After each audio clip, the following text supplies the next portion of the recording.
in my head, that was 13 seconds, and it's now 5:32 Eastern. And so I'm going to kick us off, as it seems like our room has been filled with guests.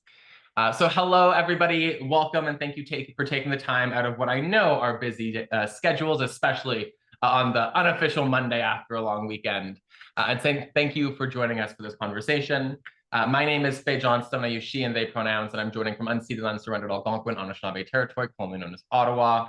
And I'm the executive director of Queer Momentum. We are a national 2SLGI+ advocacy organization known for our love of big gay campaigns, our loathing of elections, and our belief in building the grassroots movement of queer and trans people across this country to win good things from politicians and to deliver results for our communities.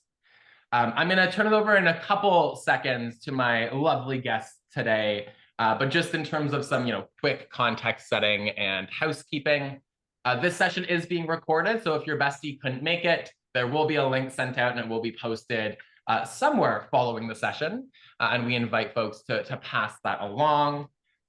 For safety and all of that, we do have the chat turned off.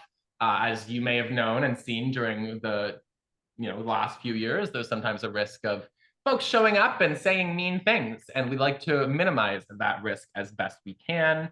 But I believe that the Q&A function is enabled, and so you should be able to submit questions throughout, and I can't guarantee we'll get to all of them. We have a run of show and a lot to talk about, but we'll do our best to do so. Now, before I actually pass it along, the last piece is just to note, we're having this conversation just after the federal election, which happened so quickly, in an environment that changed in the political landscape very quickly as well. I know, not that long ago, I was bracing myself for a different outcome. And now it's a whole different environment than we may have expected. And of course, the election happened on a backdrop of, yes, global regression, economic crisis, and all of those pieces, but also an era where we're seeing more politicization, more discrimination, more rights regression when it comes to queer and trans people in Canada and around the world. And so in the context of that shifting landscape, a change in our domestic scenario, and the importance of being strategic, being ambitious, and standing by the things that we believe, we wanted to have this conversation to share some of our thoughts, our tips, and our hot takes on those issues.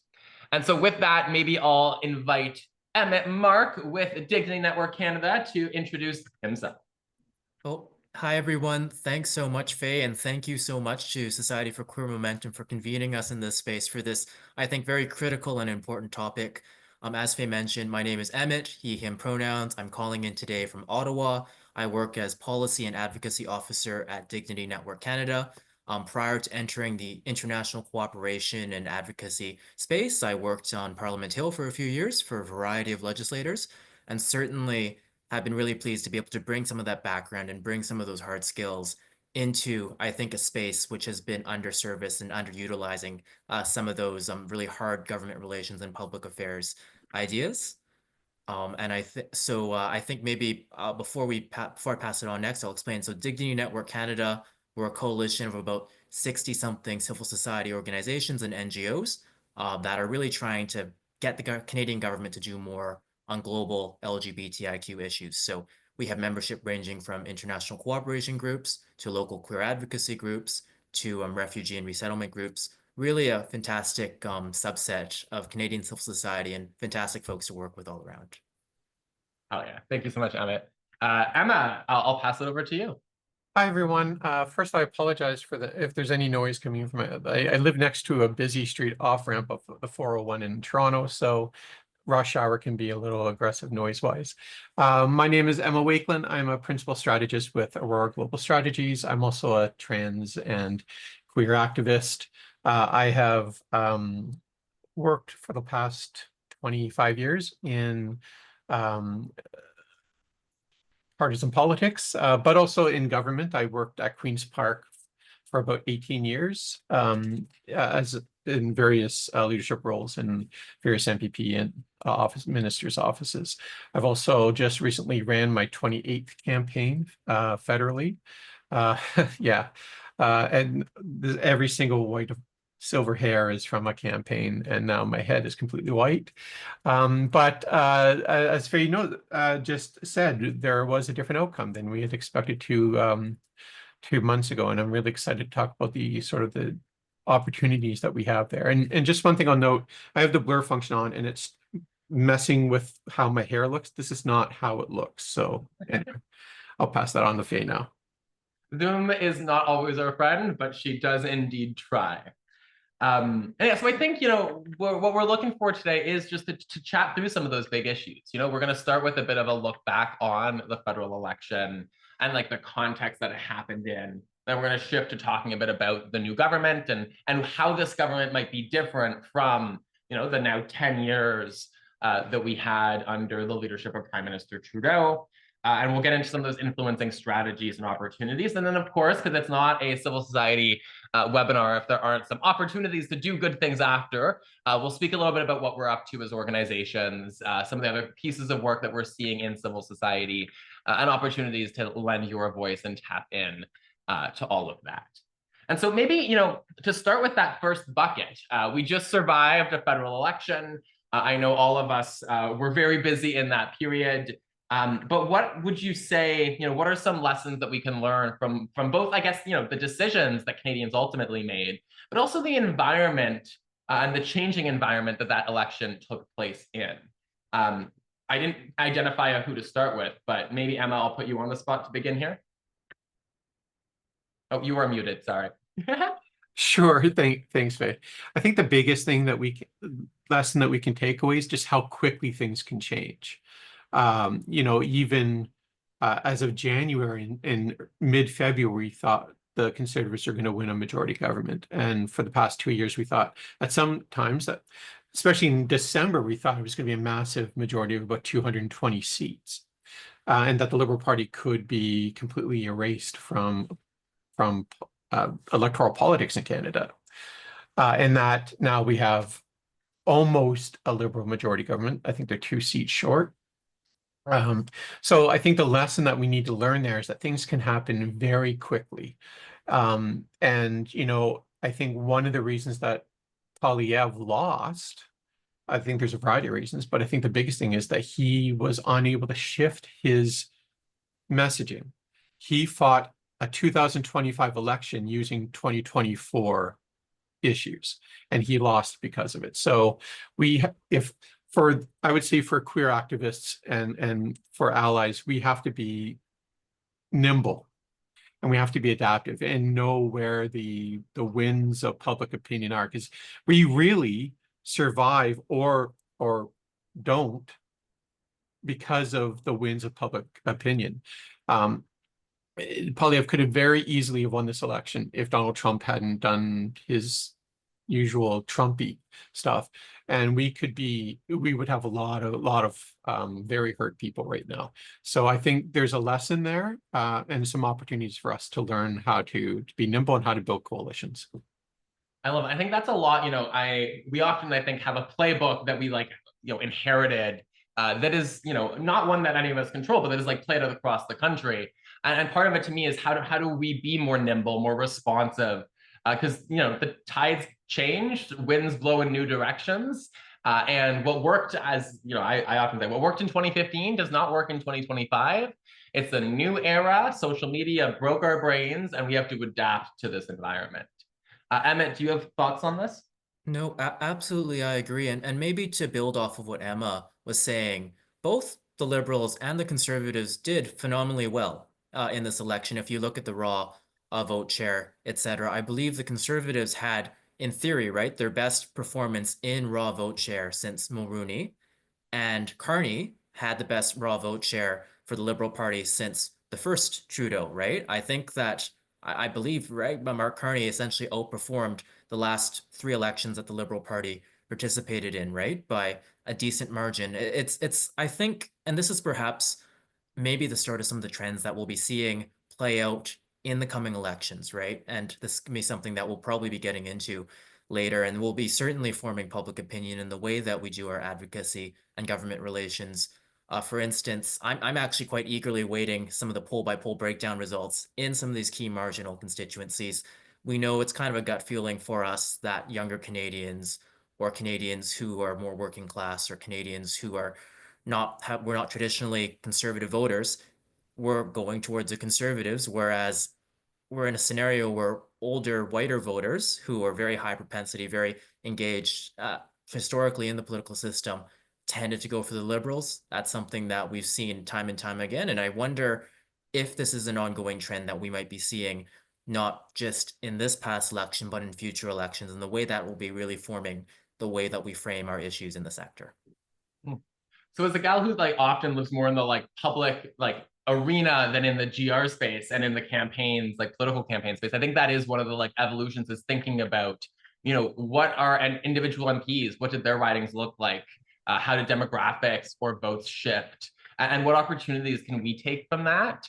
As well as, you know, how can we identify, you know, friendly faces or champions? You know, I know when the wage portfolio fell under Minister Guilbeault in the like previous, like the right before the election cabinet, where we didn't have a dedicated minister for wage. One of the like, you know, silver linings of that was, well, he represents the village in Montreal. And so that's an opportunity because he is not just here as a minister, he's also an elected parliamentarian. And there are opportunities to build relationships through those means. Well, and that's a great point. And I think the important thing there too is when we'll talk more about advocacy, direct advocacy, but when you come up with a strategy to talk to MPs or MPPs or MLAs, and you have to recognize that some MLAs represent constituencies that are farther either right wing or left wing, whatever, however you want to place that. But also look at their win or loss spreads, right? So an MP who won by 30,000 may be more willing to take a chance or a risk or be receptive to conversations than one who won by 100 or one who won by 1, right, in Quebec. So so there's lots of strategies in government and lobbying and advocacy, and that's one of the toolkits. So I think one of the lessons we also have to learn is how do we expand our toolkit? And I think that, you know, Emmett alluded to this a little bit, like the growth of this capacity in our sector. You know, I think that we haven't, you know, because we are not structured as such, because the big gay lobby unfortunately does not exist. I hate to break it to those on the call. I think there's often an imagination of all of this capacity, but it is like skills that we are still building. I know I am still building. And I think that's part of the reasons we wanted to like bring these wonks into the space. I don't know if wonk is the right word in this context.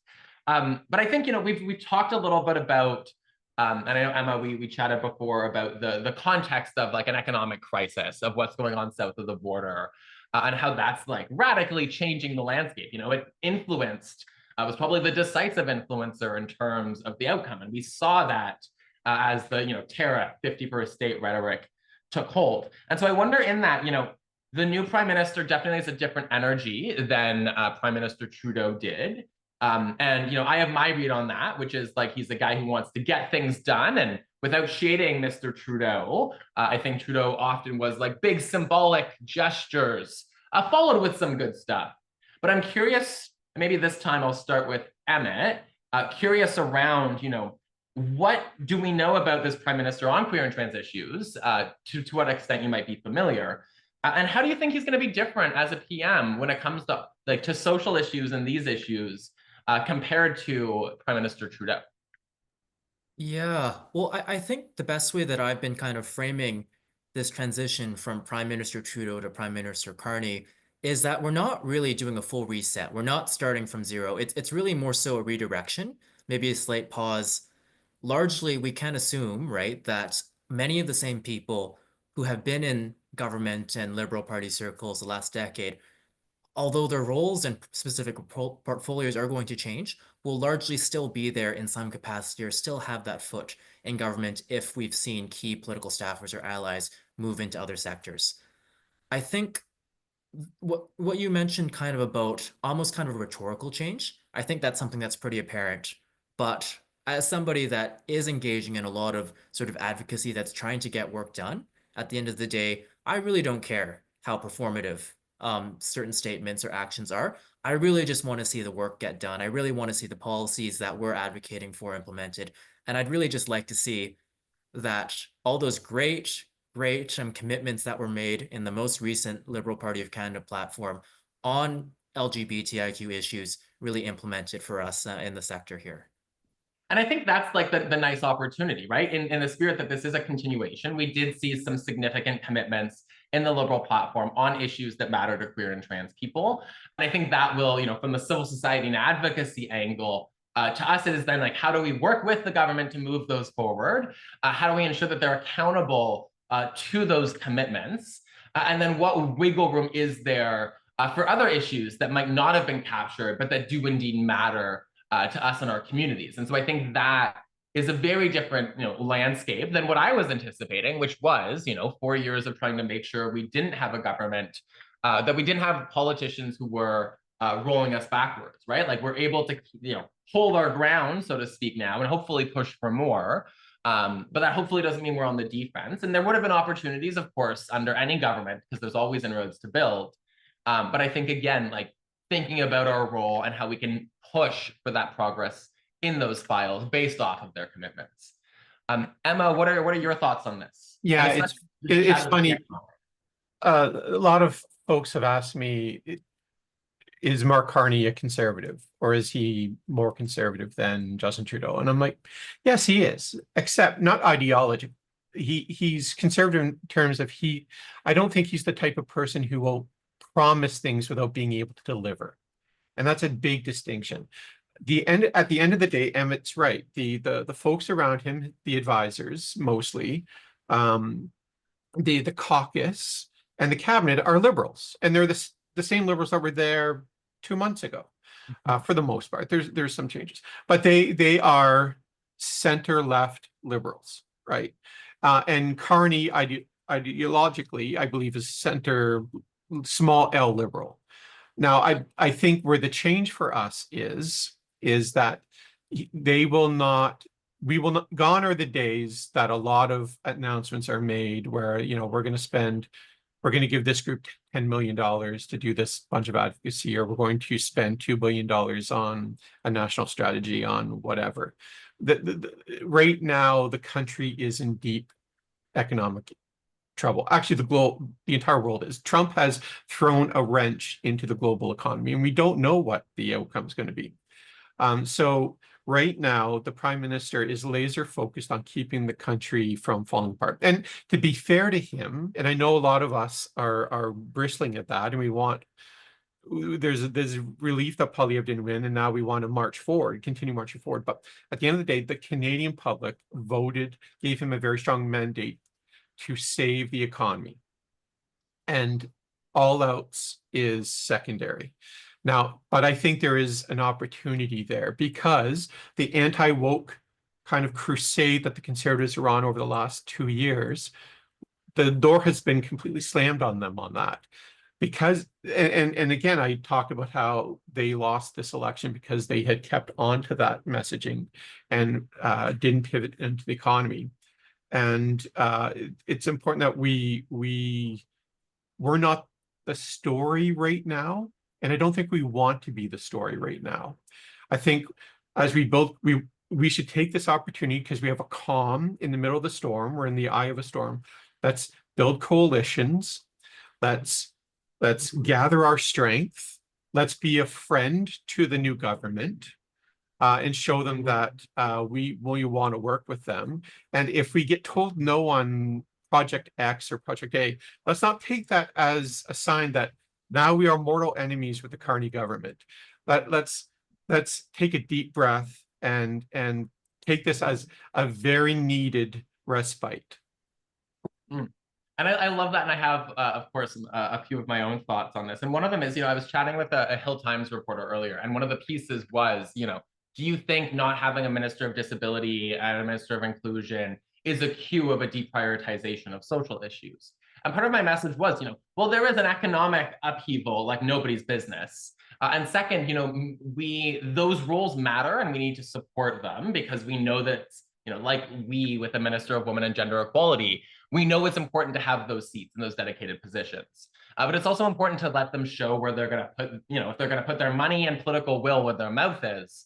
And that matters more, I think, under Carney than if we have a minister of this sort, that sort, or another. And then my second reflection on this was, I think we are, because of the Trudeau era, we're primed to expect our people, to shout it from the rooftops.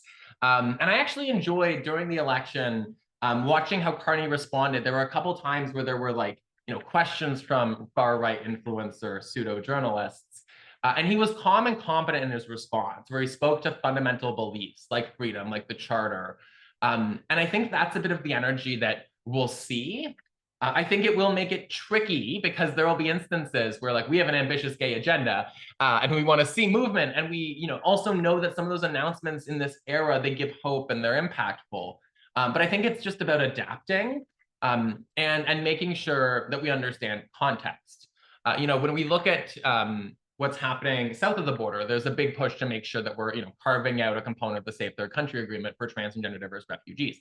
I have been loud about that. We have been, and I think we will continue to be. But it's also important to understand that in this economic environment, given the state of those relations, Carney probably doesn't want to boop Trump in the nose. And so we can explore, being loud is helpful because it gives them cover and allows them to it keeps it urgent, but also exploring other mechanisms and opportunities, because that's not going to be a win that we secure in 3 days. Unfortunate though that is for us to understand, it's not about if it should happen, it's about how can we help it happen.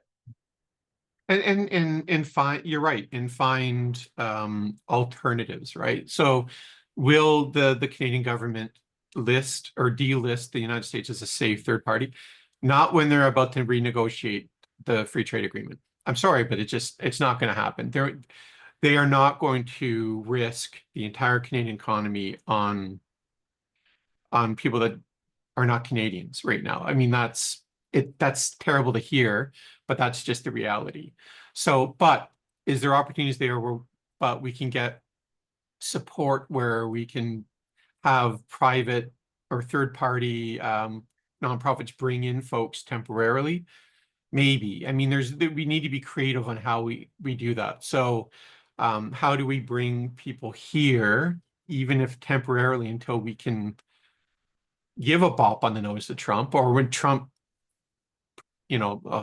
hopefully loses or leaves, that we can, reset the relationship. But I mean, we have to be very pragmatic right now. And even if we don't want to be pragmatic ourselves, we have to understand that the government is going to be extremely pragmatic, and they have a mandate to do so. And I love that because, I was joking with Emmett before, our role is often to be the organization that's loud and in public. We're saying hey, minister, do this, do that. But it is the diversity of tactics, is part of how we win this. It is by having organizations go in and have those conversations, keep it on the radar, and find the opportunities to influence policy. Because, it's not going to be, one and done. And we have to be nimble to the environment that we're in. Curious, Emmett, if you have any other thoughts on, approaches with this new government and, what that might look like for us as civil society and activists. No, absolutely. And I couldn't agree more with the point about pragmatism, right? I don't looking at the broader, right, queer advocacy sector, not all of our organizations are going to be following the same track of advocacy. And I think overall as a sector, and this is something, Faye, you and I discuss and joke about all the time, it's really about understanding that we need to be uplifting each other in the different ways that we do advocacy. I think one of the sort of key advocacy policies or tenets that we follow at the Dignity Network is that in the broader global movement that we're accountable for as Canadian civil society, is that there really is kind of a role for everybody to play, right? Some of our organizations are going to be we're putting on the suit and tie and going and sitting in multiple lobbying meetings with various minister, staffer, etc.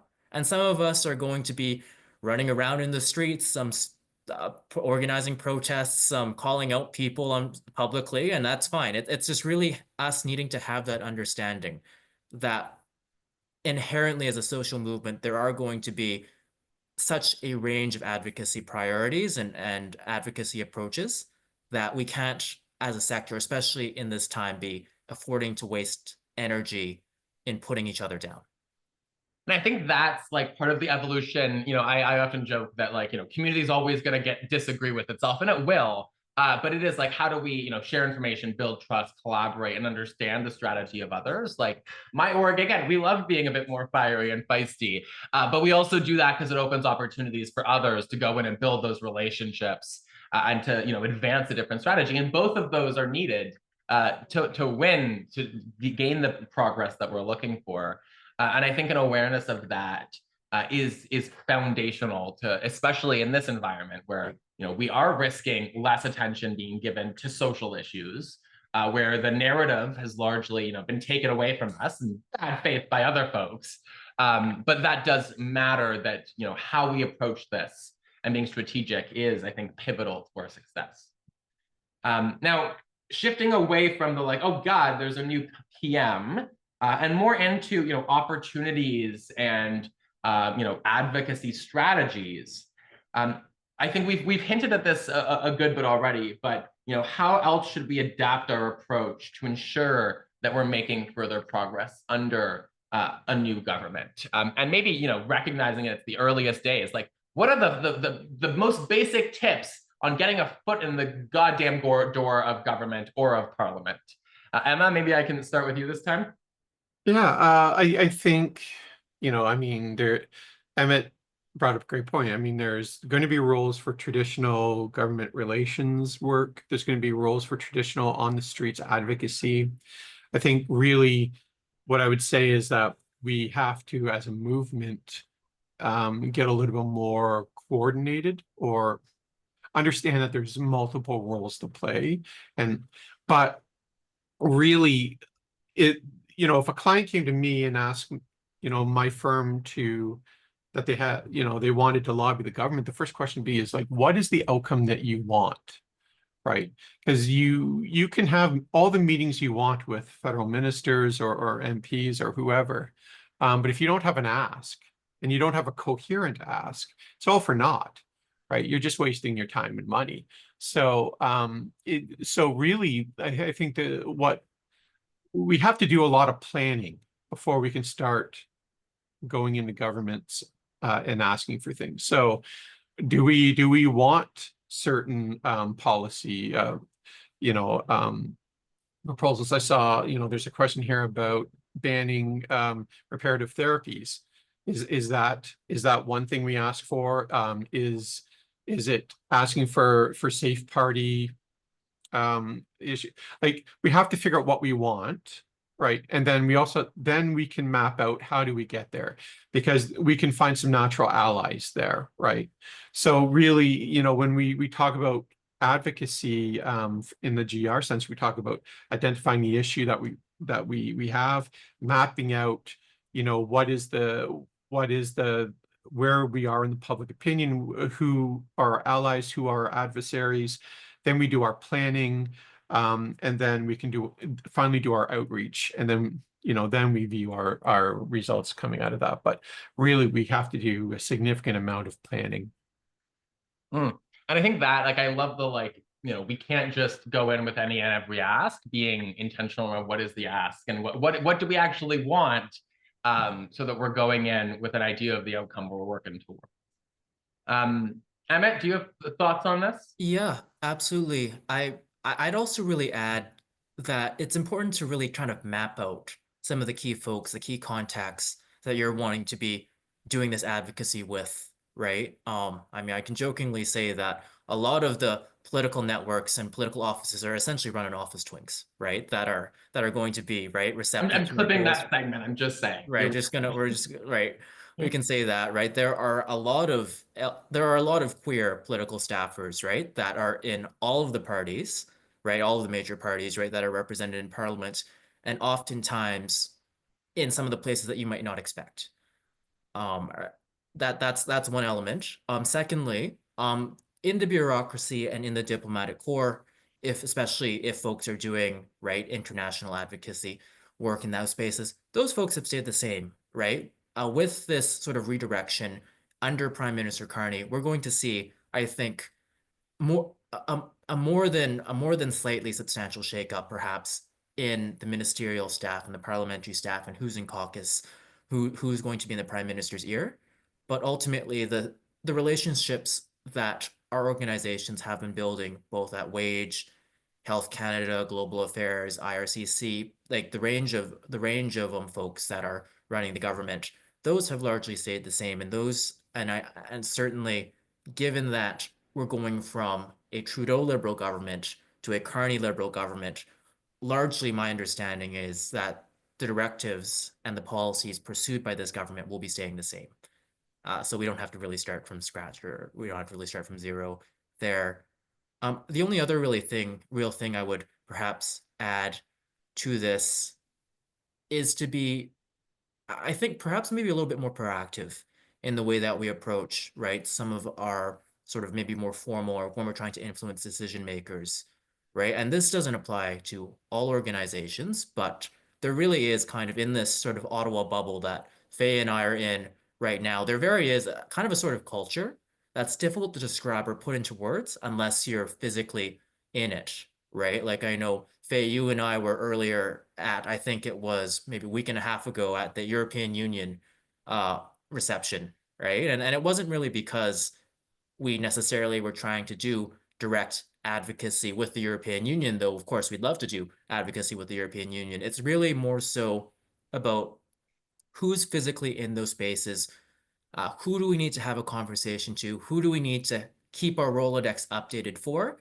so that down the road, when let's say we need to ask something from Rob Oliphant, for instance, down the road. It was great that we saw him earlier at a reception this month. We can call back to him. He certainly is going to remember both of us, right? With the great conversation we had. I made some really good jokes. Right, exactly, right. And it's really, I mean, my friends call it the glad handling, or the handshake, the handshake politics, but really that is a lot of how some of these formal advocacy spaces work. And of course that might not be what all of our organizations are able to do or have the capacity or interest in doing, but certainly I think that's something that I do hope us as a sector continue engaging more with as we mature and develop.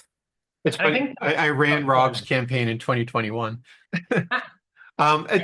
It's great that you brought that up, because I think this is a very important point here, and we have to understand.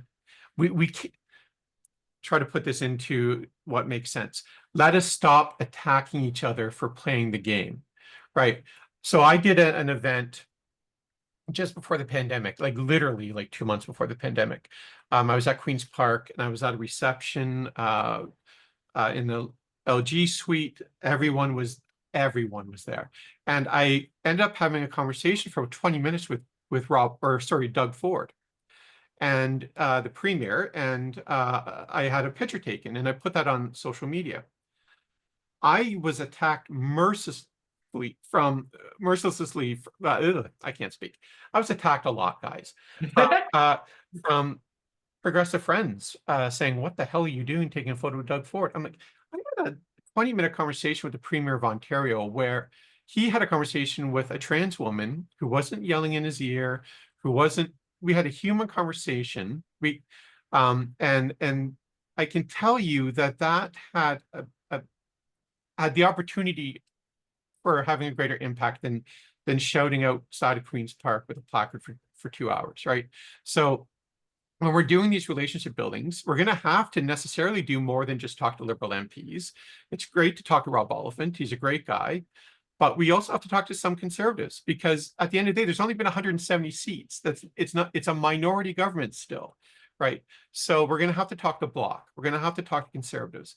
And when we do have those conversations, we cannot scream at the other person. If Emmett goes and talks to someone in the Conservative caucus, I can't be screaming at him that he's a traitor to the queer cause, right? We have to be very mindful that we have to take a lot of different tactics over the next 4 years in order to win. And part of that is being able to have conversations with people that we don't traditionally have conversations with.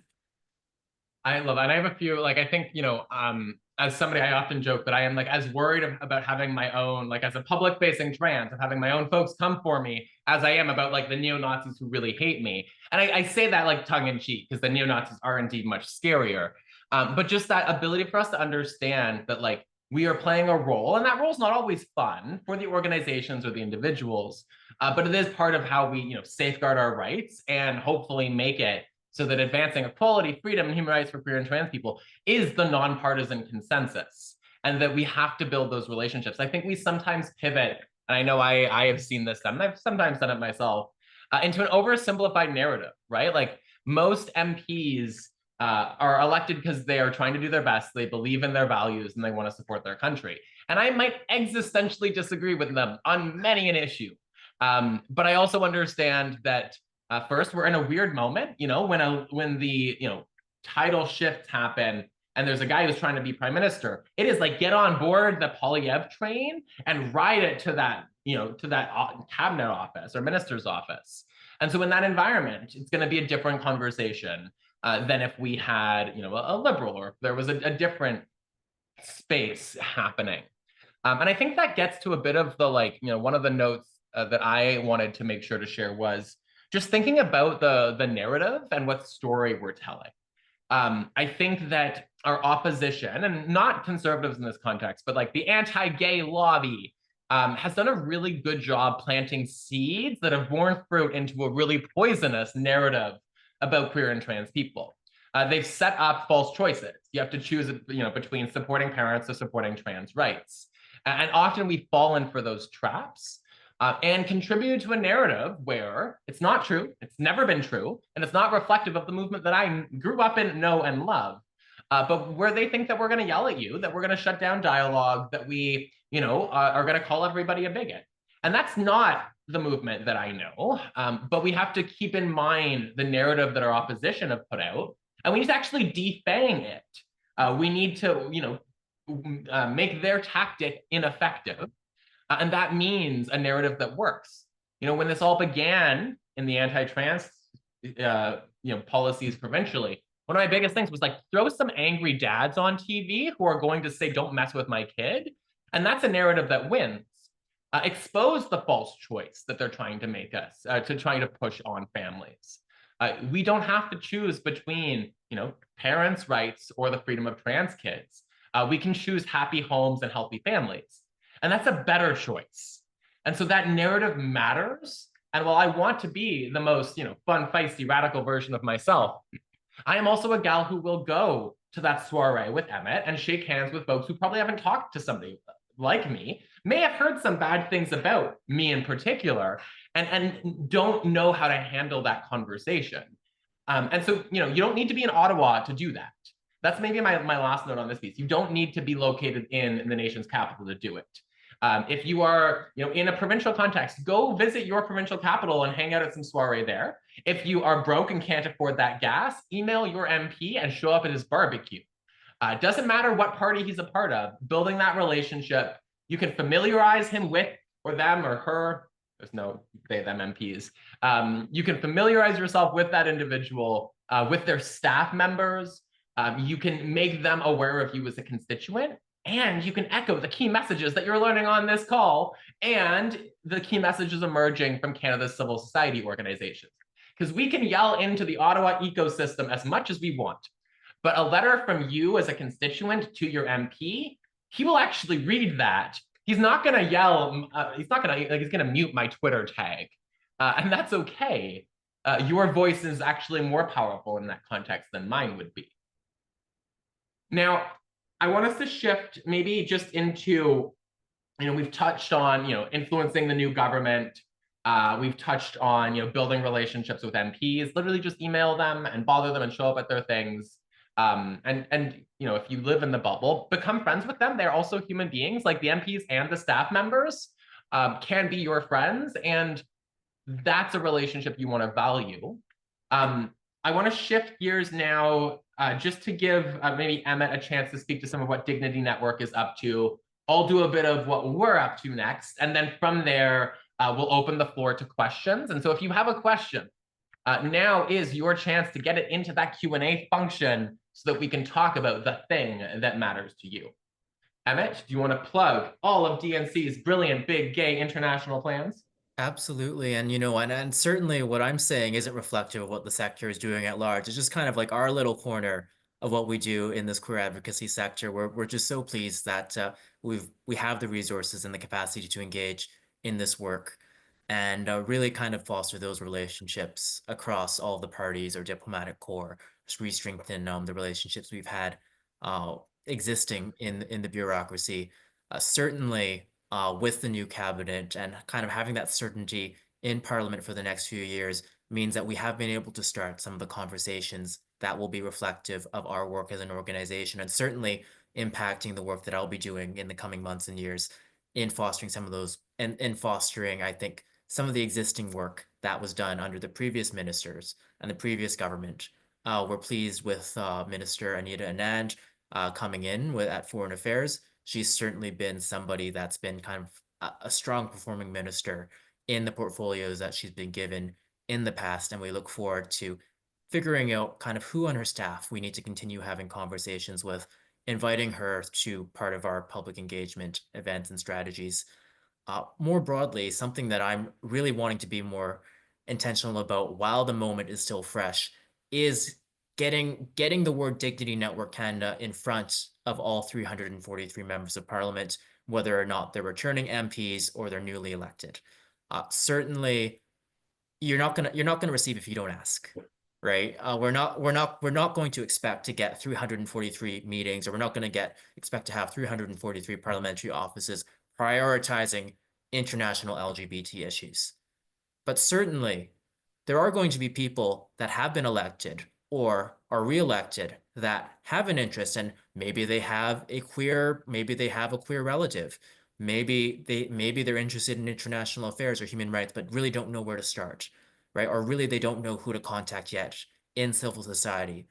It's incumbent on my organization, and I think the broader queer advocacy sector, to take the first step in starting those conversations. And that's something that I wholeheartedly hope that everybody on this call can kind of take away with some renewed energy and really go with I guess some of those proactive tips that we've been sharing earlier in our call today. Oh, and I think, to emphasize and maybe to make an offer, if you are an individual activist and you're trying to figure out how to do this, like, don't hesitate to drop us a line. I'll make sure email gets in the chat. But, this is part of what we were founded for, was to support, grassroots advocacy and engagement so that you can show up in that MP's office, and we'll help you think about your message, your keynotes, and all of those things to bring forward so that you're well equipped to do that. But be that person showing up in those spaces. Now, in terms of what we are up to at Queer Momentum, a few things, right? Like, we're in the, oh God, there's a cabinet. And yes, the girls and gays got our minister back, which is the only way that I'm ever describing it. And that was thanks to, feminist organizations, LGBTQ organizations, parents and families, and folks of all kinds who said, oh God, we need this. And so that's a win and a signal, hopefully, of, maintained and renewed leadership on issues that matter to women, girls, and gays. But from there, we advocated publicly to make sure there was a minister, just to make the right kind of noise to invite the return. We sent a letter to the minister outlining a very detailed laundry list of priorities. I joke that if you have 20 priorities, you have no priorities. We went with 20, unfortunately, but it was mapping out in the broader strokes our priorities across government, recognizing that wage has been the home and a vehicle to bring these issues forward across the whole of the government of Canada. But when we look to the future, there's like 3 spheres that we're focused on. The first sphere is just supporting movement infrastructure and training. So sessions like this, where we drag in some of our smart friends to talk about good gay stuff and strategy, and then other elements to help build the power of our movement, because as Emma alluded to, like, now is our time to build, to prepare, to scale, so that after we're out of the eye of the storm, we're ready for the winds that come our way. Second, we will, of course, continue to explore opportunities to encourage the government to take action, funding for local queer and trans organizations, the ones who are there when trans kids need them, support on global leadership. Canada has a long legacy of global leadership on issues that matter to LGBTQI+ people. If you're engaging with conservatives, you can flirt with the fact that a lot of that work was begun under the Harper government. I won't allude to the sexuality of any former members of cabinet, but there may have been some folks who really cared about international LGBTQ+ issues in that cabinet. And so there's an opportunity there to cross and build relationships across that aisle, because that's a legacy that all parties can be proud of. So we'll be pushing on that. And then we'll, of course, be pushing on health and economic development. Economic development is a great opportunity here. We lose big money because discrimination against gay folks makes it harder to build a thriving queer-owned business. So let's support those workers, those small business owners and entrepreneurs. And so there's the federal piece of that, big gay agenda, and keeping this government to account on what they've said they will do, and helping strategize with our friends like Dignity, like the Enchante Network, EGAL, and all of the local orgs, so that we get the good things. But then the last piece is we're going to be pivoting back a bit to focus on the provincial landscape. We know that our friends in Alberta and Saskatchewan need our support. We need to bring greater pressure to bear on those governments because of their anti-trans and icky policies. And we also need to equip and empower activists to change the narrative, to get this back to building provinces where you believe in freedom, equality, and human rights, and where you don't put a politician in any family doctor's office. And so we'll lean into some of those pieces, and then also organize in provinces like BC and Manitoba to make sure that governments that are receptive to good new things are giving our communities the wins that we need to bring a bit of hope back to the movement, and also to make sure that if you're a parent in a small town, especially if you're maybe English isn't your first language, or you're a newcomer and you're surprised by all the trans stuff when your kid comes out, you deserve culturally sensitive, tailored supports that are in your language. And so we'll be looking to strengthen some of those pieces, which to us is strategic because all governments want to support all families, I hope. And we need to make sure that we don't let the opposition set the terms of the conversation. It's not between kids and parents, it's helping all kids and all families thrive. And so that's a little bit of what we've got in the pipeline. Now, I'm going to take a step back and just look at if we've got some questions. I know there was a question, and hi, Cameron, around a strategy. Is the strategy now to reinforce and solidify the wins we have made while waiting for bigger policy windows? In this context, it's related to strengthening bans on conversion practice when there are also already concerns or gaps in implementation. I have thoughts on this, and I was involved a bit in the conversion therapy convo, so this won't be a surprise to Cameron, but I don't want to jump over either of y'all. Okay, so I think my hot take would be, I think the conversion therapy ban was, in many ways a product of the Trudeau era where we care about big symbols. And so I think there was an opportunity to keep pushing for the implementation piece, more than I would imagine opportunities to amend legislation or to, strengthen the ban on conversion practice that was passed, Bill C-4. I think that we're not going to see a big policy or legislative window on queer and trans issues. I think that it's hard to push for an amendment to a recently passed piece of legislation. And crassly, I don't want to open that can of worms in a Trump era. Just that's we've banned conversion practice. Now let's make sure that the government is there to support families, including, again, families that are of newcomers, faith communities, et cetera. Let's do the work there. Maybe it doesn't need to be a big flashy spotlight issue, because I think that doesn't do us or survivors in this context, I would argue, any favors. Emmett or Emma, do you have thoughts on my ramble there? Yeah, so I think Cameron's question is good. It's, do we try to protect the wins we've had? And Faye, I think you're bang on. Yes, I think it varies by issue by issue, right? So there are rights that we have got that let me preface it this way. I think an issue progressives have that we failed over the last 20 years is that we think that once a right is given to us, it's protected and it will always be there. And we saw Roe v. Wade south of the border disappear. We've seen a lot of bad stuff, right? So we cannot be content. Now, that said, I've seen some polling. There's not a lot of polling out there about trans issues. I've seen some. It's not great, but there is some glimmers of hope. So for instance, in issues of discrimination and access to equal access under the law, like protections for jobs, protections for healthcare access, most Canadians are in favor of that. when we get into more, and forgive me for using the term niche, when we get into more kind of niche topics like sports, the public opinion goes way over the other side.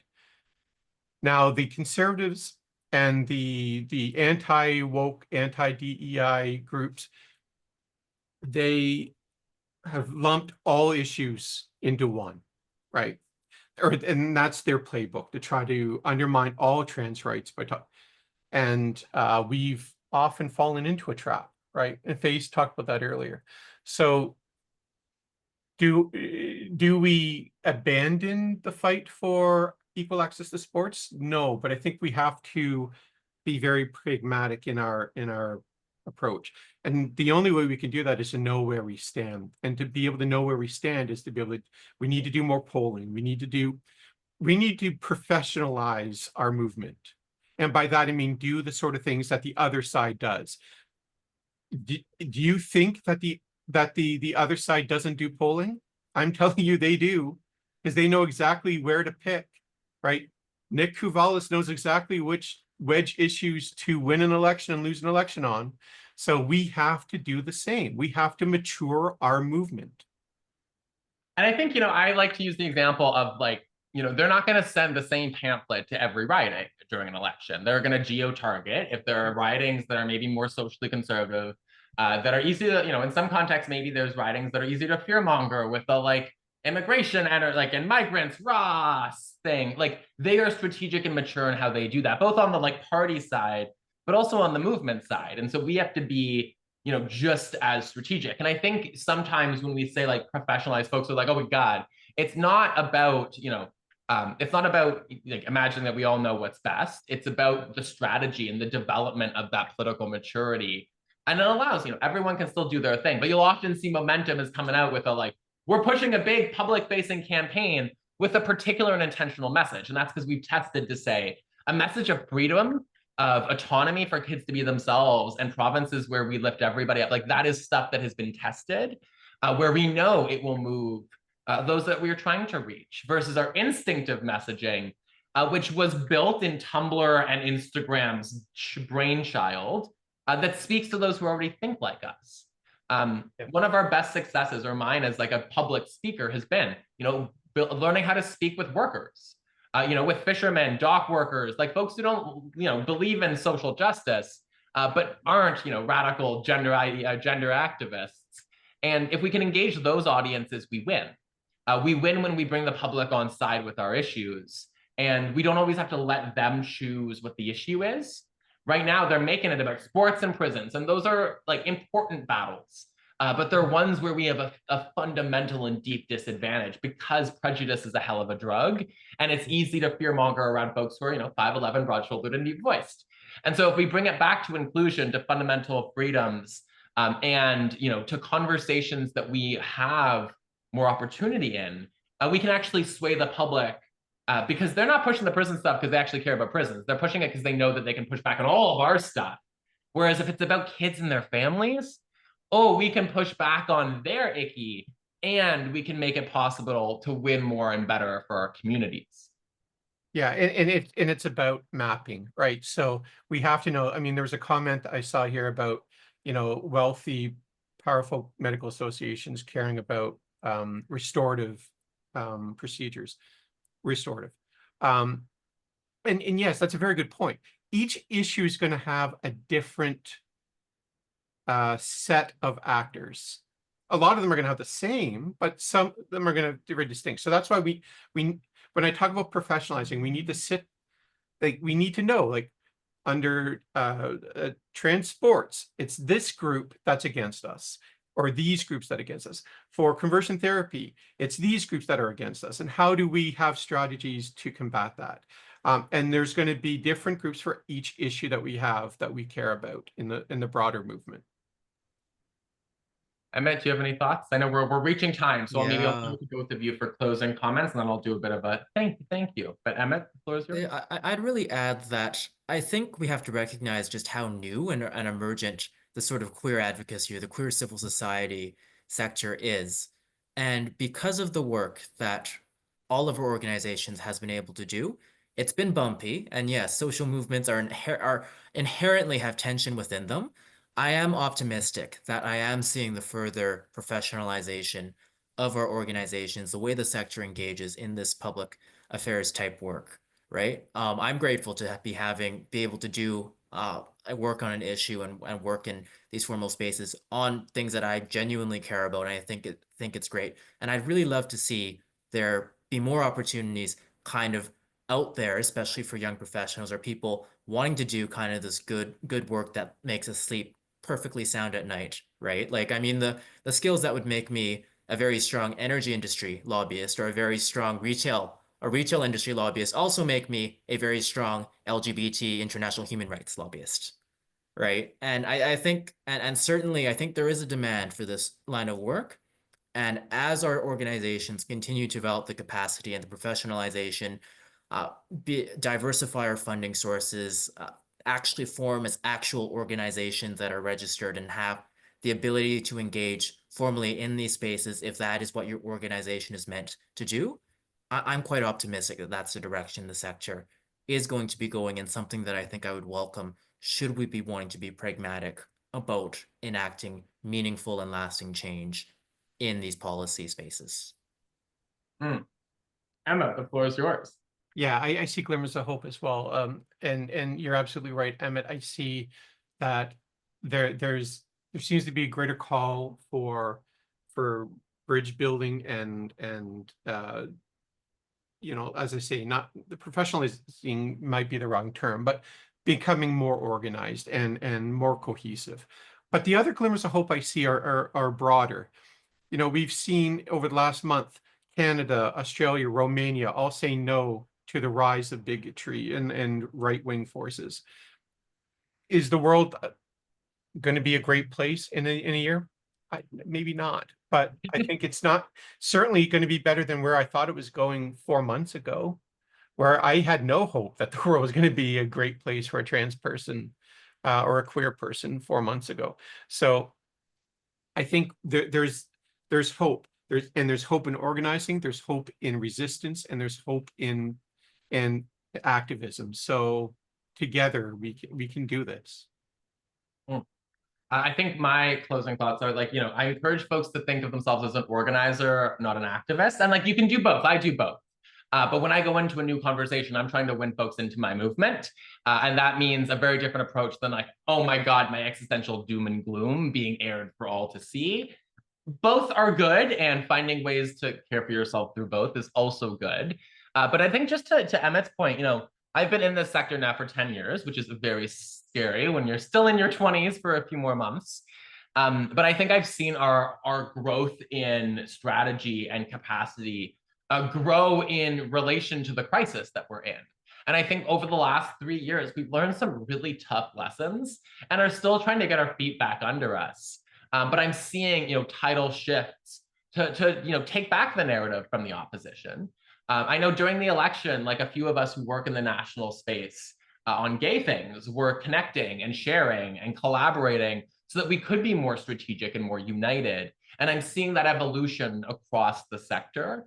I'm seeing parallel efforts. Our friends at the Enchanté Network are engaging local organizations in those conversations. We're developing more capacity to diversify our advocacy focus so that we're not just going to the feds, but engaging with governments on the provincial and municipal level to advance policies and priorities that matter to us. None of this is, there's not one way of doing business, but I think to have a vibrant, strong, and indeed feisty grassroots complements a strategic, organized, and intentional civil society, and everyone's going to be somewhere along that spectrum. And maybe, as I come to a close, I would say first, thank you to everyone who joined. I hope this was fun. We'll probably see if we can send out a feedback form. I'm very good at forgetting to do that. But I want to create more conversations like this because I often feel like I live in my own little Ottawa bubble where I'm chatting with folks like Emmett and Emma, our pal Sabine, and some of the others in this space. And I think helping understand the thought process, theory, and strategy also means that we're birthing more, baby gay activists who are going to do the good thing and bringing more folks into the movement with us. And so thank you for joining. And, stay hopeful, because one of their strategies is to take that hope away, and hope can be a choice. And believing that most people are just like messes who are trying their best to be good in a world that is really complicated and scary. Like, hold on to that hope, because I think that hope for humanity is something we all need to remember in the era of 2025. And lastly, thank you, Emmett and Emma. I didn't plan to have two E names join E and F for this call, but your insights have been helpful to me, both now and in our work behind the scenes. And we're going to keep doing this and build a stronger movement to win good things for queer and trans people, and indeed for everybody. And so with that, thank you, everyone. I'm 2 minutes over, but I tried, and have a lovely rest of your days. Thanks everyone for listening. Bye.